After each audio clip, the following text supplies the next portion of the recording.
السلام علیکم، میں سمیع ابراہیم ہوں اور آپ دیکھ رہے ہیں ہمارا یوٹیوب اور فیس بک چینل۔ پاکستان کی سیاست میں بہت سارے سوالات جو عمران خان صاحب نے کیے، جو لوگوں نے کیے جب ریجیم چینج ہوئی اپریل میں،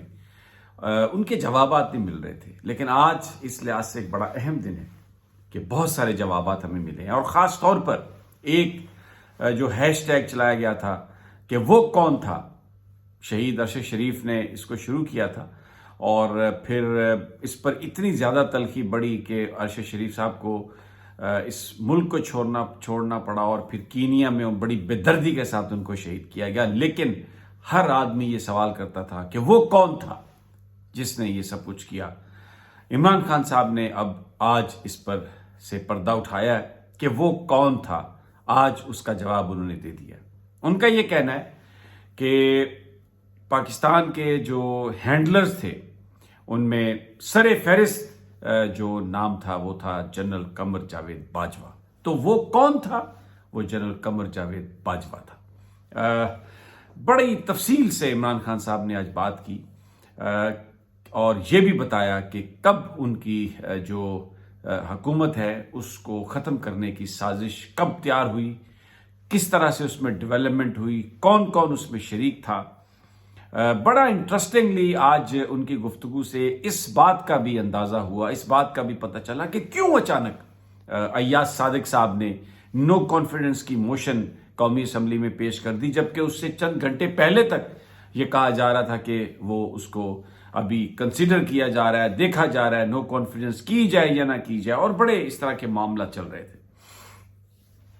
میں آپ کے ساتھ شیئر کرتا ہوں جو آج خان صاحب نے بتایا۔ انہوں نے کہا کہ ان کے علم میں تھا کہ جس وقت ایکسٹینشن کے لیے جو ووٹنگ ہوئی پارلیمان میں اور تمام سیاسی جماعتوں نے ووٹ دیا قمر جاوید باجوہ کی ایکسٹینشن کی حق میں، تو اس وقت نون لیگ کے ساتھ جنرل باجوہ کے روابط جو تھے اور جو قربت تھی اس کا آغاز ہوا، اور پھر اس کے بعد بڑھتے یہ حد تک پہنچ گئی کہ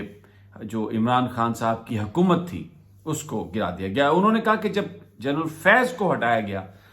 آئی ایس آئی کی سربراہی سے، تو پھر تو اس کے بعد تو بہت بات جو ہے وہ سب کھل کر آ گئی۔ اور لیکن اس سارے ٹائم میں جنرل قمر جاوید باجوہ عمران خان صاحب کے مطابق ان سے غلط بیانی کرتے رہے، ان سے جھوٹ بولتے رہے، ان سے کہتے رہے کہ وہ ان کے ساتھ ہیں۔ لیکن جو اتحادی تھے عمران خان صاحب کے، چھوٹی جماعتیں جیسے ایم کیو ایم ہے، بلوچستان عوامی پارٹی ہے، اور دوسرے لوگ، ان کے جو اراکین تھے وہ آ کر یہ بتا رہے تھے، وہ عمران صاحب کو کہہ رہے تھے کہ ہمیں اسٹیبلشمنٹ کی طرف سے، فوج کی طرف سے یہ کہا جا رہا ہے کہ آپ عمران خان کا ساتھ چھوڑ دیں، آپ عمران خان سے پیچھے ہٹ جائیں۔ اور عمران خان نے یہ کہا کہ ہمیں اس بات کا علم تھا، اور پھر خاص طور پر شہزان بگٹی جو ہے وہ جب انہوں نے یہ گفتگو کی جس میں انہوں نے تحریک انصاف سے اپنے آپ کو علیحدہ کر لیا، تو عمران خان صاحب نے کہا کہ پھر ہمیں یقین ہو گیا تھا کہ یہ سب کچھ کیا ہے۔ لیکن آج انہوں نے کچھ اپنی کمزوریاں بھی انہوں نے تسلیم کی، ان کا اعتراف کیا۔ انہوں نے کہا کہ میں نیا تھا، میں نا تجربہ کار تھا، اور میں یقین کرتا ہوں لوگوں کی باتوں پر، کیونکہ اگر کوئی آ کے آپ سے کچھ کہے تو اس کو فوری طور پر شک کرنا یہ کمزوری کی علامت وہ سمجھتے ہیں۔ اور انہوں نے کہا کہ میں نے اپنے بچوں سے بھی یہ کہا ہے کہ جو بہادر آدمی ہوتا ہے، جو بندہ آ کے اسے بات کہتا ہے وہ اس پہ یقین کرتا ہے۔ کون سی کمزوری ہوتی ہے؟ کیا اس طرح کی بزدلی دکھانی کہ آپ شش و پنج میں پڑ جائیں اور اس بات کو آپ نہ یقین کریں؟ تو باجوہ صاحب کہتے رہے۔ لیکن انہوں نے کہا کہ میں نے بالکل آخر میں جب یہ سازش بالکل پک کر تیار ہو گئی تھی اور انہیں علم تھا، تو انہوں نے کہا کہ میں نے باجوہ صاحب سے پوچھا کہ آپ بتا دیں آپ کس کے ساتھ ہیں، آپ ہمارے ساتھ ہیں یا آپ ان کے ساتھ ہیں، کیونکہ اگر آپ بتا دیں گے آپ کس کے ساتھ ہیں تو پھر میں اپنی جو میری اسٹریٹجی ہے، جو میرا پلان بھی ہے، پھر میں اس پر عمل کروں۔ تو باجوہ صاحب نے کہا بقول عمران خان کے، ان سے پوچھا کہ آپ کیا کریں گے؟ تو عمران خان صاحب نے کہا، میں نے باجوہ صاحب سے کہا کہ میں لوگوں کے پاس واپس چلا جاؤں گا۔ میں نے اپنی سیاست جو ہے اس کی بنیاد انصاف کی تحریک اور وہ لوگوں کی مدد سے یہ سب کچھ ہوا ہے، تو اگر میری حکومت اگر بھیجی گئی واپس تو میں پھر عوام کے پاس چلا جاؤں گا فیصلہ لینے کے لیے۔ اب جو میری اسیسمنٹ ہے، غالباً یہ وہ ٹائم تھا جس وقت باجوہ صاحب کو یہ احساس ہوا کہ کہیں ایسا نہ ہو کہ عمران خان صاحب اسمبلیاں توڑ کے لوگوں کے پاس چلے جائیں، کیونکہ ان کی جو ڈیل تھی، جو ان کے اپنے عزائم ہوں گے، اس میں تو انہوں نے پی ڈی ایم کو گورنمنٹ دینی تھی، شہباز شریف صاحب کو وزیر اعظم بنانا تھا۔ تو انہوں نے فوری طور پر یہ اطلاع دی پی ڈی ایم کی قیادت کو کہ یہ اسمبلیاں توڑ سکتا ہے، تو آپ قومی اسمبلی کے اندر تحریک عدم اعتماد پیش کر دیں۔ تو پھر فوری طور پر جناب ایاز صادق صاحب پہنچے کچھ اور اراکین کے ہمراہ، اور انہوں نے یہ نو کانفیڈنس موشن جو ہے وہ پاس کی۔ آج اس بات پر بھی عمران خان صاحب نے ایک انٹرویو میں جو عمران ریاض صاحب کو دیا، اس پر مونس الائی صاحب کے بیان کی بات ہوئی کہ مونس الائی صاحب نے یہ کہا تھا کہ جنرل باجوہ نے ان سے یہ کہا کہ آپ عمران خان کے ساتھ ہوں۔ تو جو میں نے انٹرویو سنا ہے، اس میں دو چیزیں مجھے سمجھ میں آئی ہیں۔ ایک تو یہ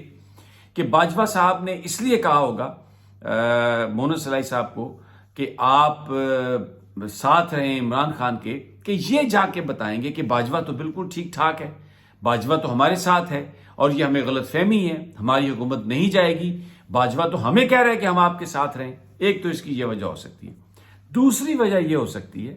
کہ کیونکہ جو کچھ بھی باجوہ صاحب کر رہے تھے وہ کوئی نیک نیتی کی بنیاد پر تو نہیں کر رہے تھے، وہ تو ایک حکومتی جو کنسپریسیز ہوتی ہیں، جو سازشیں ہوتی ہیں، وہ اس حوالے سے سب کچھ کر رہے تھے۔ تو اس میں شاید وہ یہ بھی چاہتے تھے کہ کہیں نہ کہیں شہباز شریف پر، نواز شریف پر کوئی چیک رہے، اور بہت سارے لوگ یہ کہتے ہیں کہ حمزہ شہباز کی جو وزارت اعلیٰ ہے وہ شاید اسٹیبلشمنٹ سے اپروو نہیں تھی، اسی لیے حمزہ شہباز کو اپنی وزارت اعلیٰ سے ہاتھ دھونا پڑا، اور پھر جو فیصلے آئے، جس طریقے سے معاملات آگے بڑھے، اس میں پرویز الہی صاحب وزیر اعلیٰ بنے۔ اور اس میں ہم اسے یہ کہہ سکتے ہیں کہ یہ حب علی نہیں، یہ بغض معاویہ جو کہا جاتا ہے، کہ کیونکہ اس کے بینیفیشری ہیں چودھری پرویز الہی صاحب، جو حالات اس وقت بنے، عمران خان صاحب کی بھی وہ چوائس تھے، اور کیونکہ باجوہ صاحب رکاوٹ ڈالنا چاہتے تھے مسلم لیگ نون کی اور پی ڈی ایم کی ایک بھرپور طاقت کے راستے میں، تاکہ وہ بلیک میل کر سکیں اور اپنی چیزوں کو چلا سکیں، تو شاید انہوں نے آخری وقت میں، تو پھر اس لیے یہ پرویز الہی صاحب کو وزیر اعلیٰ بنایا گیا اور حمزہ شہباز کو فارغ کیا گیا۔ اور ایک اور بات جو آج کھل کر سامنے ہوئی، بہت باتیں ہو رہی تھی پرویز الہی صاحب اور عمران خان صاحب کے ساتھ کے حوالے سے۔ عمران خان صاحب نے آج یہ بات کہی کہ ان کے پاس مکمل اختیار ہے پنجاب اسمبلی کو ڈیزالو کرنے کا، گویا یہ جو ایک اس وقت جو پچھلے 5-6 مہینے کی جو قربت تھی، یا جو سیاست مل کر کی پرویز الہی صاحب نے اور عمران خان صاحب نے، وہ کامیاب ثابت ہوئی ہے، اور پرویز الہی صاحب نے مکمل اختیار دیا ہے، عمران خان صاحب کی امیدوں پر پورے اترے ہیں، ان کے ساتھ یوں ہیں۔ تو جو میں پہلے دن سے میں کہہ رہا ہوں کہ اس ساری صورتحال میں جو بھی پرویز الہی صاحب اور عمران خان صاحب کے بیچ میں کوئی نفرت کے بیج بونا چاہتا ہے، یا ان دونوں کو علیحدہ کرنا چاہتا ہے کسی غلط فہمی کی بنا پر، وہ بنیادی طور پر دانستگی میں یا نادانستگی میں کسی کی گیم کھیل رہا ہے۔ بہرحال عمران خان صاحب نے کہا کہ اب اسمبلیاں ہم ڈیزالو کریں گے، ہم نے ٹائم دیا ہے، اور اس میں کوئی زیادہ مذاکرات کی بات نہیں، یہ صرف آئیں، یہ بات کریں کہ الیکشنز کب کروانے ہیں، نہیں تو ہم اسمبلیاں توڑ کے تو الیکشن کروائیں گے کے پی کے میں اور پنجاب میں، اور یہ مارچ میں الیکشن انہوں نے کہا۔ لیکن عمران خان صاحب نے آج ایک فلیکسیبلٹی شو کی ہے کہ اگر چاہیں تو گفتگو ہو سکتی ہے، تھوڑا آگے پیچھے کیا جا سکتا ہے الیکشن کے ٹائم کو، لیکن الیکشنز ہی اس وقت اس پورے جو سسٹم کو کرائسس سے نکالنے کے لیے صرف الیکشن ہی واحد راستہ ہیں۔ اور اسٹیبلشمنٹ کے حوالے سے انہوں نے کہا کہ ہم نے اسٹیبلشمنٹ کو یہ پیغام دیا ہے کہ وہ اپنے آپ کو اس سارے معاملے سے علیحدہ کر لیں، اور وہ امید کرتے ہیں کہ جو آنے والی نئی جو رجیم ہے فوج کے اندر، یہ جو باجوہ صاحب کی لیگیسی ہے اس کو نہیں کنٹینیو کرے گی، اور پاکستان کو ایک مضبوط فوج کی ضرورت ہے، اور ہم بھی فوج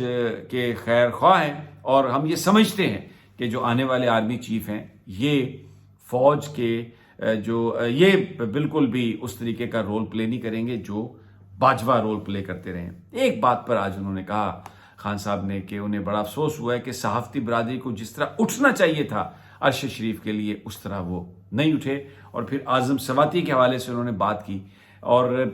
اس کا بات کا بھی ذکر کیا کہ عدالتیں جو ہیں وہ توقع کرتے تھے کہ وہ کوئی سو موٹو لیں گی, اس پر کوئی ایکشن لیں گی, کیونکہ اس سے پہلے رات کو بھی عدالتیں کھولی گئی, لیکن